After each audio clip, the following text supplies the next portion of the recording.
zikloa hartuko du urrengo hilabetean eta horretaz hizkeratzeko aldamenean ditugu antolatzaileetako batzuk. Alde batetik, Begoña Festau Garaibar, Sakanako Mankomunitateko anitzartean kultur artekotasun zerbitzuko gizarte hezitzailea. Egunon? Kaixo, egunon berdin.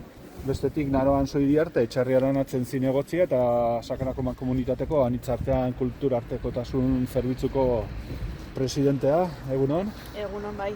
Eta Jolanda Abeltzaigoa, bera da Rinaldi Fondazioko kidea eta baita Sakana Aranako kidea.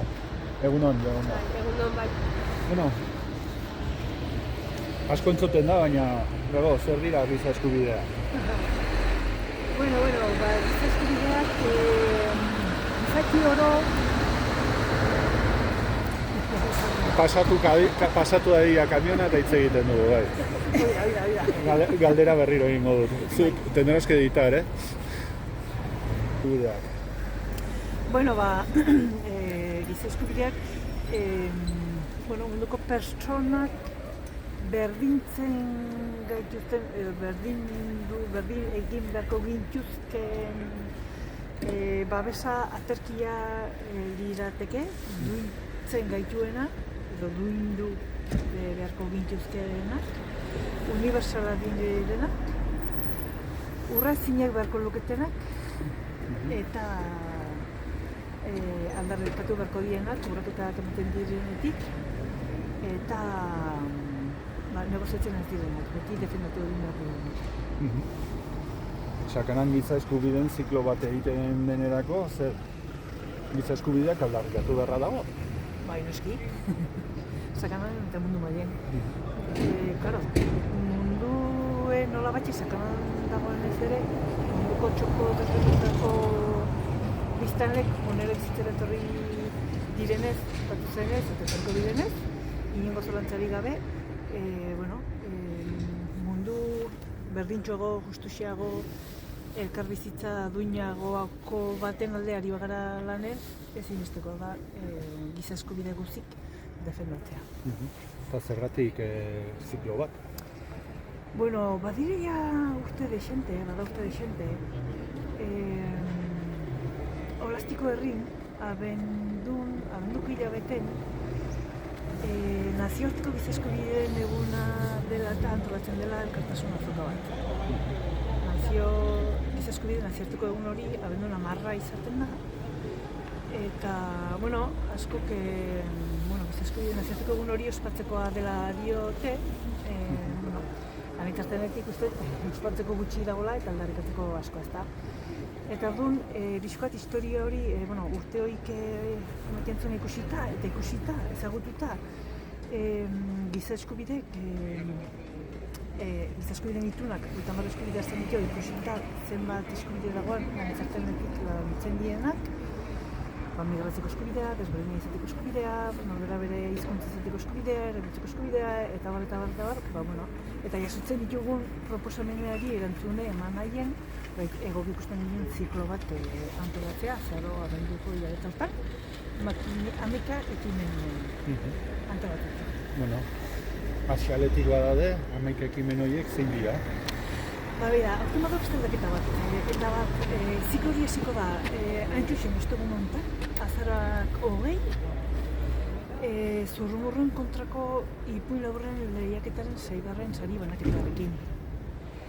Eta, data helburu batekin erabakita dago, izan ere, azaran 20-en, kakotxasten, ospatzen delako, aurren eskubideen nazioarteko eguna.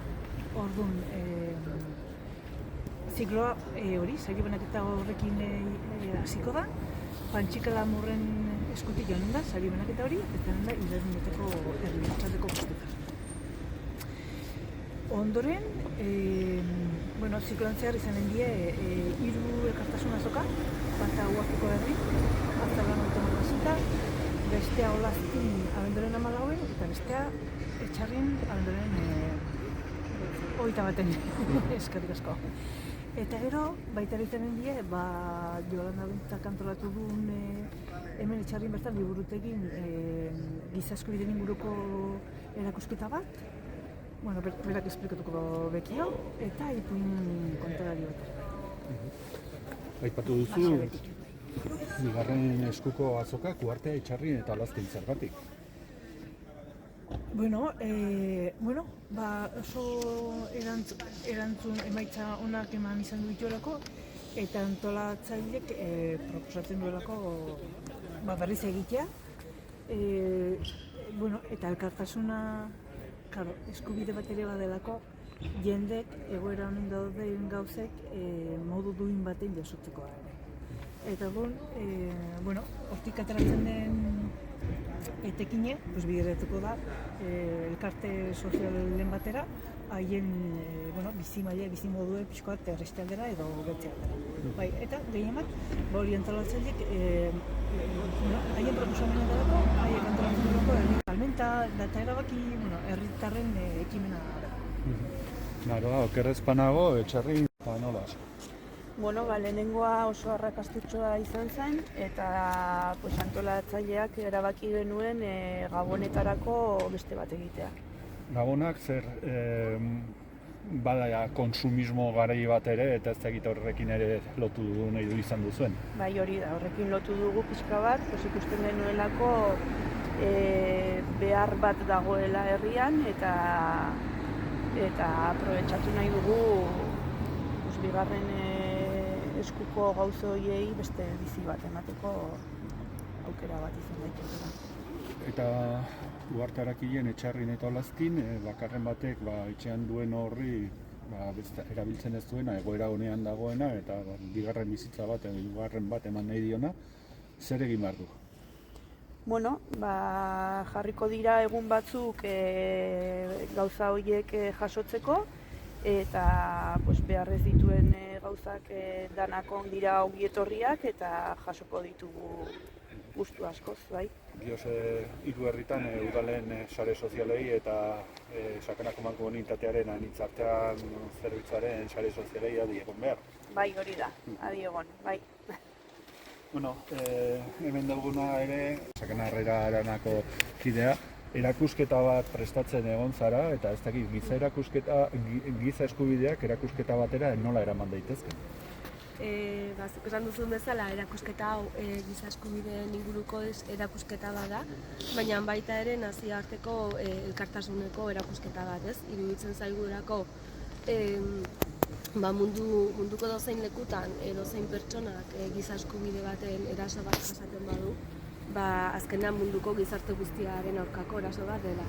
Orduan erakusketa honek giza eskubide bakoitzerako panel bat aurkezten du, eta panel honetan nazio batuek giza eskubide horrentzat onartuta daukaten testu bat islatzen da, eta gero baita ere mundu mailan giza eskubide horren urraketa baten adibide bat islatzen da. Orduan, giza eskubideen aldarrikapen bat ere bai, islatzen du ere bai, giza eskubideen inguruan izan barko litzatekeena, baina errealitatean ez dena betetzen. Giza eskubideak pluralean hitz egiten dugu, ez dakit panel asko dauden edo erakusketan?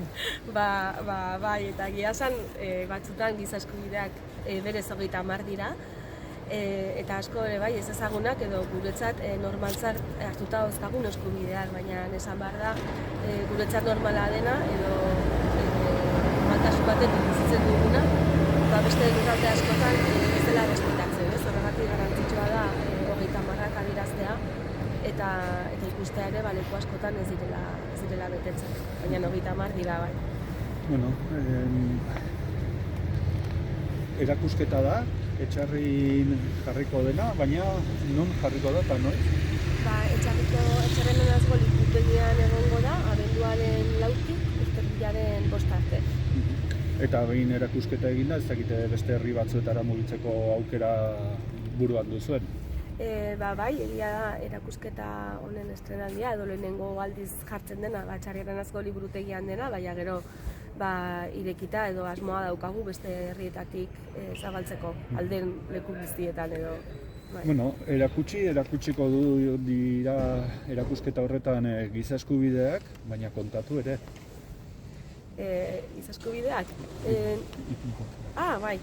Bueno, ipuin kontalaria, egia esan, Etxarriaren azgo udaletxeak antolatzen duela, orduan ez dakit naroaz komentatu nahi duzun edo komentatzen dut.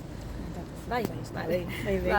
Ipuin kontalaria, izan bezala, Txarriko Aranazgo udaletxeak antolatzen du, askatasunaren doinua deitzen da, eta abenduaren 17an, arratsaldeko 5:00 egongo da ikusgai edo entzungai Etxarriko liburutegian. Eta gai nagusia da Palestinan bizi diren genozidioa azaltzea aurrei eta aurren ikuspegitik musika eta artearen bitartez, ez?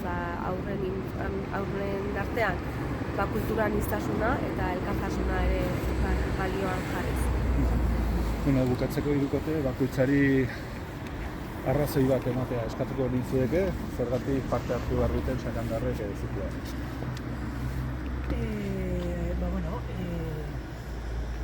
Joan esan nire esan duen zera, izaki baten eskubidea horretzen denen, eskubidea hori, beste izaki dutzen kolokan jartzen dela.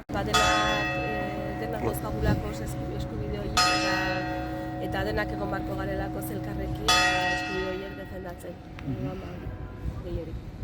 Eskerrik asko Begoña. Zuei eskerrik asko. Eskerrik asko Yolanda. Bale, zuei eskerrik asko. Eta eskerrik asko Naro. Eskerrik asko zuei baita.